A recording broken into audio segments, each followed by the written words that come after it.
Bienvenue à la mini-méditation de mercredi de l'Institut biblique belge.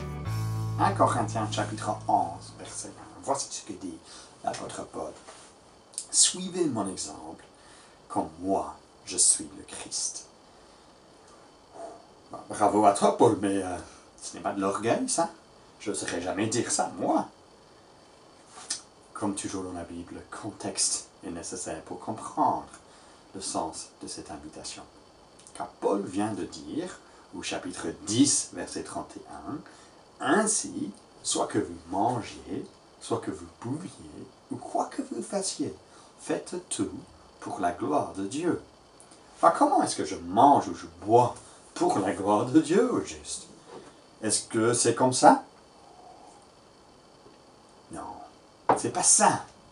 Paul vient d'aborder sur 3 chapitres une question importante pour les Corinthiens. Pouvait-il manger la viande qui a été sacrifiée aux idoles, oui ou non? Pour le chrétien, la viande en soi n'est pas mauvaise, bien qu'elle ait été sacrifiée aux idoles. Cela reste rien que de la viande. Mais dans certaines circonstances, tout de même, Paul dit que c'est mieux de s'abstenir. Car parfois, ma pratique risque d'encourager un autre à faire quelque chose contre sa conscience, ce qui n'est pas une bonne chose pour cette personne.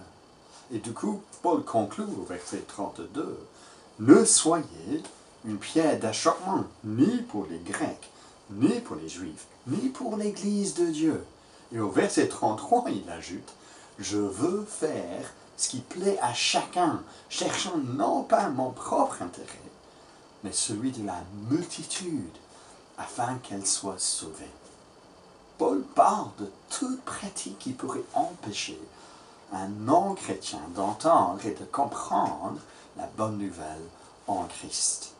Là, au lieu de chercher ses propres intérêts, il est prêt à tout faire pour que le plus du monde possible entende la bonne nouvelle. Et pour toute Église, comme les nôtres, qui cherche à proclamer la bonne nouvelle, ce principe est très très important. Je vous donne 3 exemples. Lors d'un culte porte ouverte, par exemple, dois-je sacrifier ma place habituelle à l'église pour que le non-croyant ne doit pas traverser la salle afin de trouver une place disponible? Bien sûr, je lui laisserai ma place. Si par cela, cette personne est moins gênée d'être parmi nous.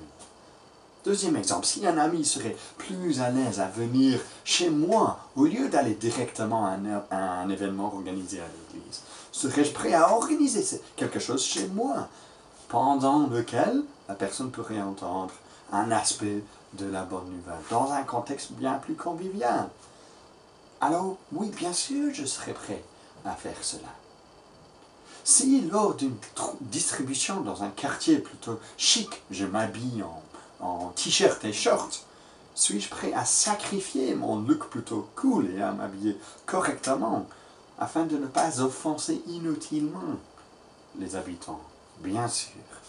Faites tout pour la gloire de Dieu, pour que le plus de personnes possible puissent être sauvées.